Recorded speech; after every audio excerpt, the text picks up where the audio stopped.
Hi, welcome to Miss Annette's Little Farm in the big city. We're in the car getting ready to go on a visit to go see the Mad Botanist. Let's go see what that's all about, okay?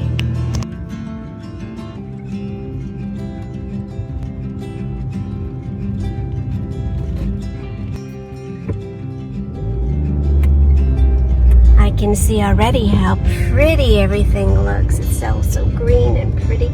Look at, oh my goodness. This is exciting. And I think I should pull in right here, I guess. I never know where to park. Hang on, guys.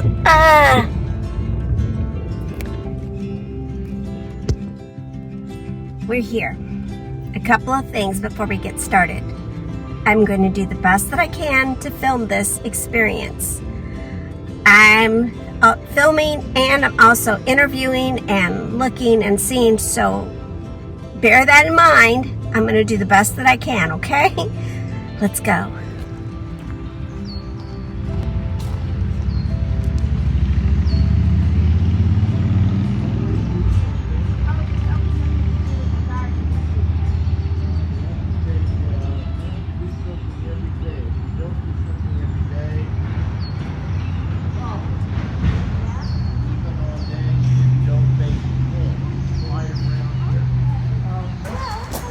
Hello. Hello. Nice to meet you. I am very good. Oh, thank you. Thank you for coming. We're visiting the Mad Botanist, and would you like to introduce yourself? Hi, my name is Bill Mcknight. I've given myself the moniker the Mad Botanist. Now, I want to ask you right away, why did you give yourself that? Because I wanted to ask you, is it because you're mad, angry, or are you mad, crazy? both. Mad angry, I'm mad at the way we treat the environment, and I'm mad at the way we treat each other. It's so yes, both.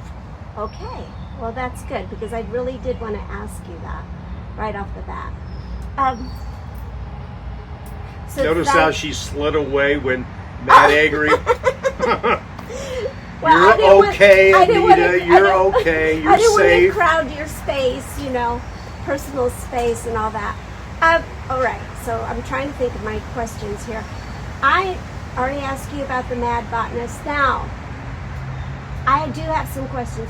What is the gardening advice that people get that makes you so angry? You were like, don't listen to that. You know what I mean? Advice from someone that has no experience. There's a difference between an opinion and advice. An opinion is, do you like red, for example, or orange? You may not like red or orange, or you might like it. Right. But whether or not a plant is a suitable plant for your location, or whether it's a plant that matches what you want to accomplish, that's only known by experience. If a plant is high maintenance, and if I ask you if you're really wanting to do a lot of gardening, and you decide and say no, and then go ahead and get this high maintenance plant that's a sun plant and you've only got shade, that's just, what were you thinking? And that's what most people do. That's true. That is so true. Some plants are hard to keep alive, some are easy.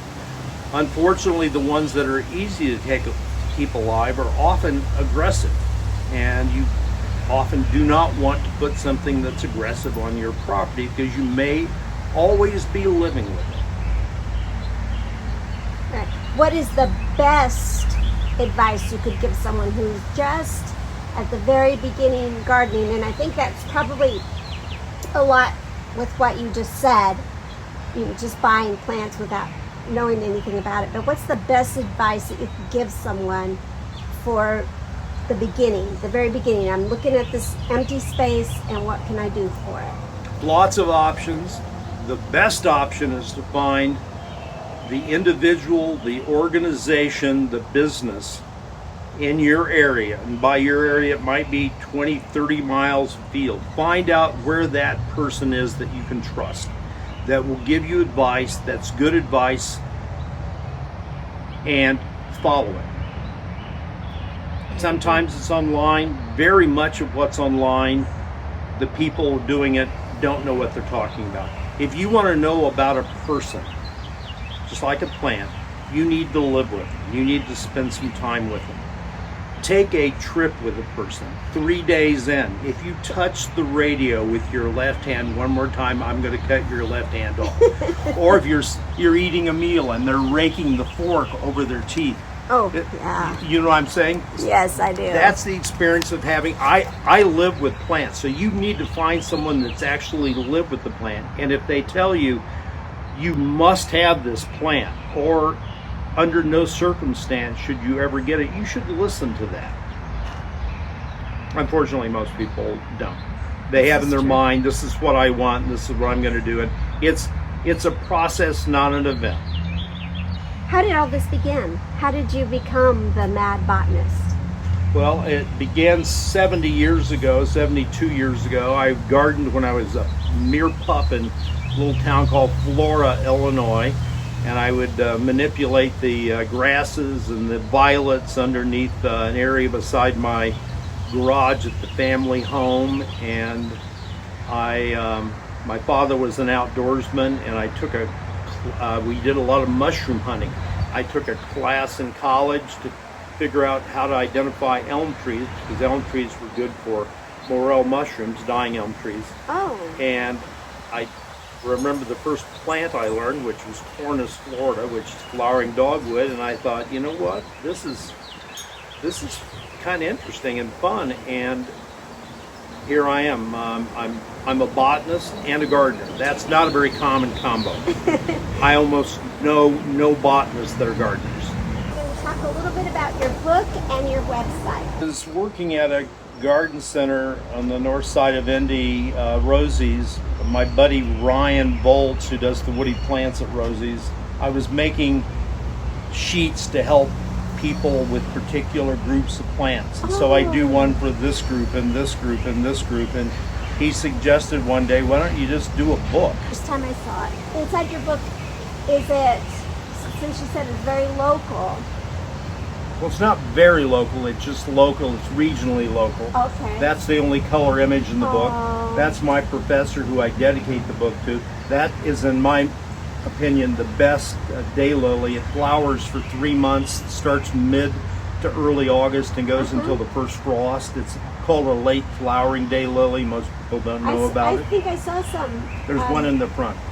And it's reasonably fragrant. There are 106 chapters, including chapters that you wouldn't normally expect to get in the book. Now, how can you translate this if you live in another state? How would this translate? Well, the techniques are going to work pretty much the same. The groups of plants might vary a little bit. Okay. By regionally, this goes to about, extreme western Illinois, maybe 50 miles or so east of Columbus, Ohio, north to about the Michigan border, and south to nearly Louisville, so a big oval. And ask any questions you want, and I'll give you an answer. I will, and I'm trying to. I'm trying to get this all processed in my brain. Good luck. So that I can ask questions that I'm not going to regret, like you said. You're going to miss out on some things, but it's very nice. And you did all of this yourself. Yeah, since we moved in 2010, June 22nd, 2010. So soon to be 14 years. First 2 years did nothing. Was working on the house. The place had been abandoned for 6 years before we moved in. Oh, wow. And the front yard was all septic field, bare dirt septic field. And except for the big trees, all of this is my doing. Probably couldn't do it again now that I'm 72, but I kept telling myself I only have to do it once. Room's flowering now. That's Japanese lilac that you're smelling a little bit now. The white Yes. trusses of white flowers.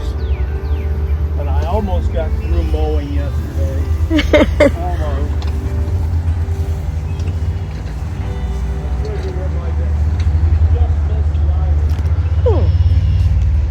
feel.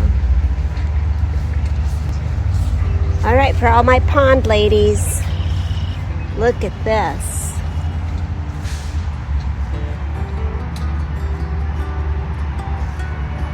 I'll try to go slow.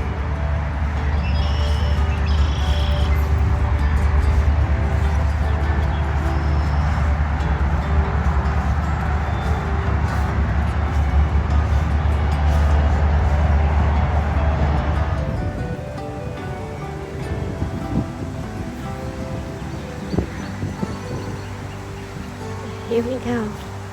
This is Magnolia ashii. That's a small flower.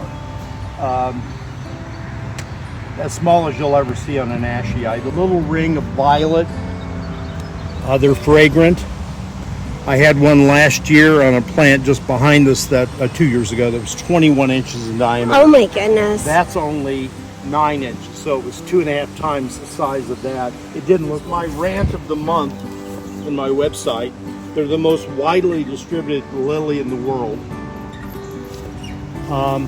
They like shade, and the buds are spectacular.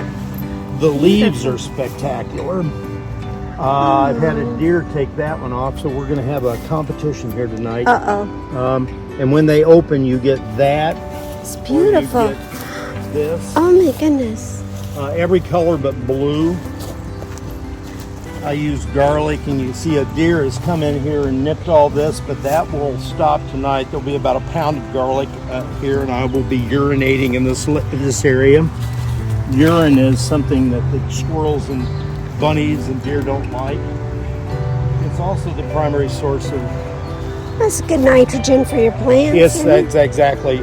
There's a native that's absolutely stunning. It is beautiful. That's Indian pink. Spigelia, and it will flower. If you deadhead, it will flower all summer. Yeah, I had a deer in here this wasn't this way yesterday, so last evening it snipped the tops of these off. Fortunately, it's left this one largely alone. I see a little damage, but look at those candelabras. Is that beautiful. Spectacular? And they're fragrant. So pretty. Mardigan lilies. Only one place you can get them in the region. That's at Sewell's Garden on the southwest side of Indy. Garden centers won't even know what the plant is, and I've never seen one other than Chris's. Chris has a phenomenal selection. If you ever get a chance to visit, I highly recommend it. This is elderberry, which I prune away all the dead, and in about a week, you'll be standing in a whole block smells of elderberry flowers. Very fragrant. But I prune it so that it will look reasonable. It can get about a third of the plant dies every year. That's a red bud, but a different flowering red bud. Here's another raised bed. Yeah. There's another raised bed with metal. There's a raised bed with rock. There's another raised bed with rocks. There's another raised bed with rocks. There's another raised bed with metal. Oh, you do have a lot, don't you? That's raised bed with rock, different kind. Just putting that one in. That's about a foot and a half higher. If you were able to see it before I added, I don't know how many cubic yards of material, but it actually was down. Now it's higher by about a foot and a half. Another mardigan. You can see the shape of the mardigan, the plants, the leaves, the bud on the magnolia. These are a little bit bigger. And I modified the pH in this by putting sulfur on. Here's a mardigan. You see the leaves. I have about 20. I'm soon to get about 25 more. And then after the mardigans are finished, the true lilies will start. They're bigger, more floriferous, even more fragrant. Another mardigan. That's Claude Schride. Claude Schride is more of a dark maroon flower. All this pink is an orchid called grass pink. That's a different kind of orchid here. I've got to get in and weed this. It has It's 660 beautiful. bales of peat, 800 gallons of water. It's about 2 feet deep. This is a pitcher plant from the southern U.S., southeastern U.S. They call it buttercups. Very yellow. These are the flowers and the pitchers. The invertebrates will fall into it, and then these grow in areas that are low in nitrogen, so they get their nitrogen from the decaying animals. Oh my. So they fall inside these, and these are slippery on the inside.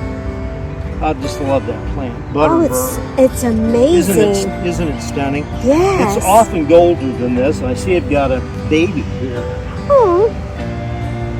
It takes me about a day to get in here, and that boulder's floating on some concrete blocks. And I'm all the time experimenting. This is a prairie area that I burn every year and then let it pretty much, I'll occasionally do some pulling, but I pretty much let it decide what grows and what doesn't.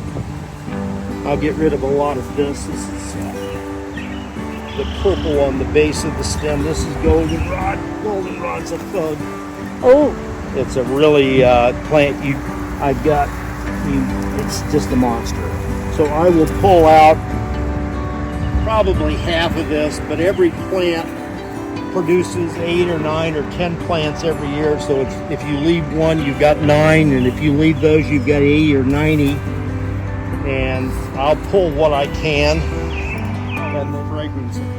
Oh, put your nose to that. Oh. Is that to die for or not? See? Lady shallot. You don't see that often very much. I love that orange. That is a beautiful color. It's a sort of a rose orange combo, almost coral, I guess. Yeah. Close to coral.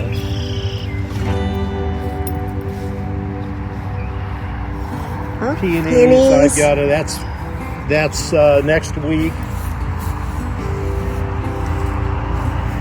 This will be dealt with probably today. This year, it's not an eating orange. About half the cavity of the fruit is seeds. There might be 50 seeds in each one of these fruits. Oh my goodness. Look at those Those thorns. are ridiculous, aren't they? In North Carolina, this is a problem. Not a problem in this part of the world, but North Carolina, this will cut it until it's finished doing its thing.